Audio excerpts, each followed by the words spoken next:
Na próxima quarta-feira, Paysandu e Manaus vão iniciar o duelo das quartas de final da Copa Verde, temporada 2020. O primeiro jogo será na cidade satélite do Gama, no Distrito Federal, às 16 horas, no estádio Bezerrão.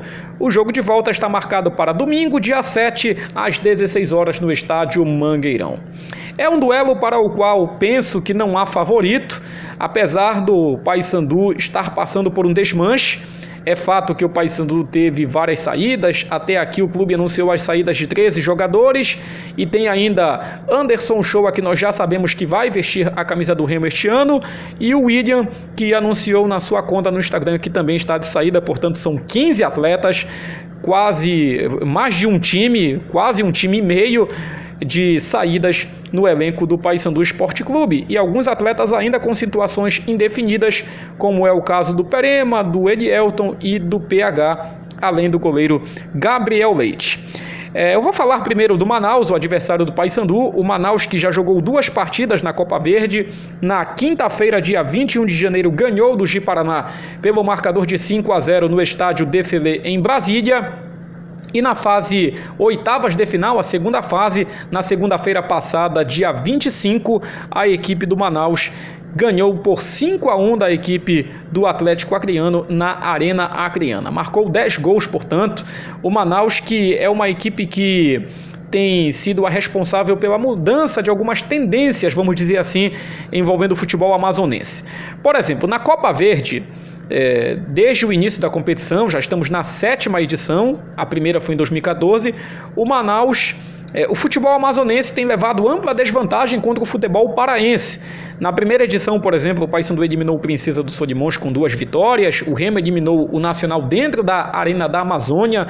Na abertura da Arena da Amazônia, o Remo conseguiu um empate e se classificou pelo gol marcado fora de casa.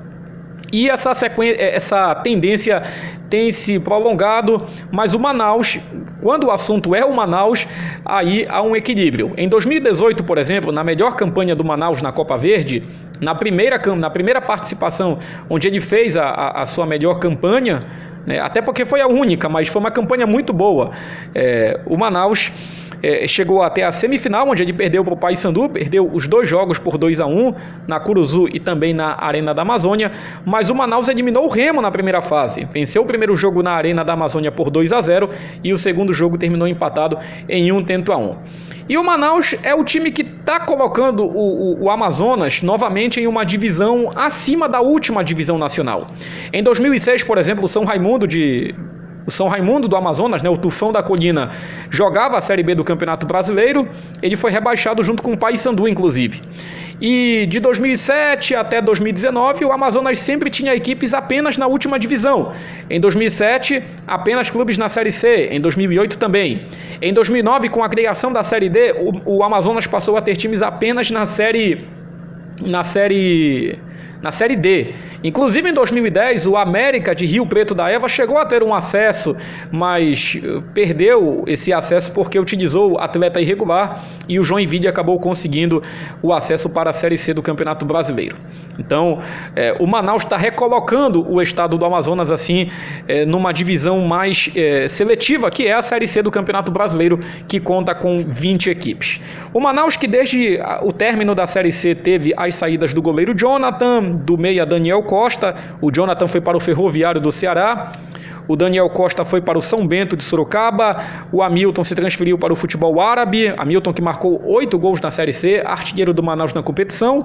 O Patrick Borges, zagueiro, foi para a equipe do Ipiranga de Erechim, e o Rossini, meia, o Rossini que esteve perto de deixar o Manaus na Série C, chegou a um acordo, permaneceu, mas agora ele deixou a equipe amazonense com destino a Tocantins, vai defender as cores do Interporto. As chegadas, as contratações principais do Manaus é que chamam a atenção, porque são jogadores que estavam em clubes da Série C, ou seja, estavam atuando contra o próprio Manaus. Volante Vinícius Barba e o meia Douglas Lima estavam no 13, o lateral esquerdo Thiago Costa estava no Ferroviário do Ceará, o meia Diego Rosa estava no Botafogo da Paraíba, teve uma passagem pelo Paysandu em 2019 e não deixou saudades, mas o torcedor fica preocupado porque existe a lei do ex. E o Diego Rosa é o artilheiro do Manaus na atual Copa Verde com 3 gols marcados. Além deles, o goleiro Rafael, que estava no ABC, foi contratado. E o Manaus, portanto, tem algumas novidades, que são essas aqui. O goleiro Gleibson e o volante Vinícius Barba ainda não jogaram na Copa Verde porque esses atletas foram infectados por Covid. O Gleibson era o reserva do Jonathan na Série C. E o Vinícius Barba, esse volante que veio do 13, ainda não atuou também. Os 2 atletas fora da equipe por causa de Covid. Após a Série C, o último jogo do Manaus foi contra o Imperatriz em 5 de dezembro, vitória por 2-1 no Frei Epifânio da Abadia. O Manaus ficou um tempo parado, cerca de um mês, retomou seus trabalhos no dia 4 de janeiro, de acordo com informações da colega da imprensa amazonense, a Larissa Balieiro. Então, o Manaus ainda tem aí, não tem nem um mês, né, de atividades desde que voltou aos trabalhos, treinamentos e jogos também. É um dos fatores que me faz pensar que esse duelo é equilibrado, porque no segundo tempo talvez o Paysandu leve uma vantagem, porque está em ritmo de jogo, estava jogando a Série C, apesar de que tem vários atletas subindo da base, mas esses atletas também vinham treinando com o elenco principal. Então, eu acredito que é um duelo equilibrado. O Manaus tem pouco tempo ainda de atividades, né? Apenas vai completar agora o mês, né? Já estamos em fevereiro. E o Paysandu tem aí ainda o Nicolas, tem ainda o Bruno Colasso, tem o Marlon, tem o Alan Kalberg, que não fez uma boa Série C, mas que apareceu bem no jogo contra o Galvez. É um alento para o torcedor, então eu acredito num duelo equilibrado. Este duelo que começa na próxima quarta na cidade do Gama e vai terminar domingo às 16 horas no Mangueirão, em Belém. O técnico do Manaus é o Luizinho Vieira, antes era outro Luizinho Lopes, portanto houve mudança no comando técnico, e o presidente do Manaus é o Luiz Mitoso, que também foi infectado por Covid, e o Manaus tem aí, portanto, essas novidades.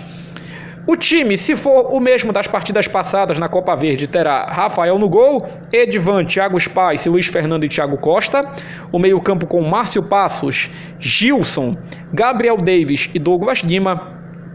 E mais à frente o Diego Rosa e o Jack Chan, a equipe do Manaus, portanto, que tem o Diego Rosa como artilheiro da Copa Verde, né? Artilheiro da equipe amazonense na Copa Verde, 3 gols marcados, 5-0 sobre o Ji-Paraná no dia 21 de janeiro, uma quinta-feira, e na sequência no dia 25, que foi segunda-feira, 5-1 sobre o Atlético Acreano na Arena Acreana. É a equipe do Manaus na sua segunda participação na Copa Verde, o time do Manaus que tenta, portanto, essa passagem para a fase semifinal para enfrentar outro paraense, Remo ou Independente.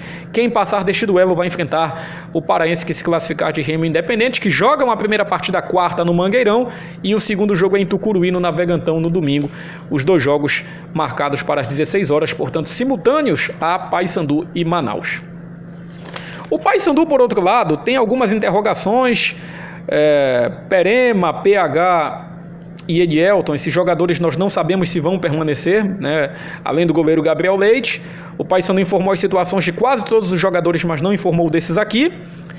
Então, desenhando aqui uma possível formação do Paysandu para este jogo: Paulo Ricardo no gol, Yuri Monteiro na lateral direita, um garoto, se for escalado vai estrear com a camisa do Paysandu, esteve no banco diante do Galvez, mas o Tony foi quem atuou, ainda estava no Paysandu. A zaga, sem o Mikael, deve jogar o Ian, porque o Wesley Matos e Carlão também saíram. Ao lado do Ian, o Perema. Se o Perema renovar com o Paysandu, nós não sabemos. Caso não dê para o Perema, o Diego Matos deve entrar na lateral esquerda e o Bruno Colasso seria deslocado para a zaga. Então vamos aguardar. Mas a princípio, Perema e o Bruno Colasso fechando a defesa. No meio-campo, PH. Se o PH não renovou, Matheus Lopes, Fernando Portel e Júlio César, garotos recentemente promovidos da base, são opções para o meio-campo bicolor. Alan Kalberg e Luiz Felipe fechando o meio-campo. E os 3 atacantes, Edielton, se ele não tiver renovado, Debu e Flávio são opções. Nicolas e Marlon. Tem ainda o Thales Diego, que também é uma opção, um garoto recentemente promovido. Equipe que vai ser comandada pelo Ailton Costa. Amanhã o Paysandu realiza treinamento pela manhã na Curuzu. Viaja às 17h30 para Brasília. O Itamar Chudi vai encontrar com a delegação em Brasília. E na quarta-feira pela manhã lhe será apresentado. A assessoria de imprensa vai fazer a coletiva em Brasília. Os repórteres vão enviar as perguntas em texto e elas serão repassadas ao Itamar, que vai respondê-las. Então, Encontro marcado, galera, na Metropolitana, hein? A Metropolitana vai transmitir o jogo quarta-feira às 16 horas, Manaus e Paysandu no Valmir Bezerra, na cidade do Gama, o Bezerrão, onde o Paysandu foi campeão da Copa Verde em 2016 contra o Gama, vencendo em Belém por 2-0. Depois o Paysandu perdeu o jogo lá por 2-1, mas conquistou o primeiro título de 2 da Copa Verde. E você pode nos acompanhar no FM 94,3 se você mora em Belém e em vários municípios do Pará. Se você não mora por aqui, ou ainda que more em qualquer lugar do mundo, você acompanha pela internet, no YouTube, ou então no nosso site metropolitanafm94.com.br, também no Rádiosnet, você procura lá Metropolitana Belém e você acha também a Rádio Metropolitana. Enfim, vamos transmitir as emoções de Manaus e Paysandu e depois o jogo seguinte no domingo, a partida de volta entre estas duas equipes. Você vai acompanhar todos os detalhes conosco. Vamos ver quem é que passa, né? Manaus e Paysandu. A Rádio Metropolitana vai acompanhar tudo e você se liga com a gente. Valeu, galera!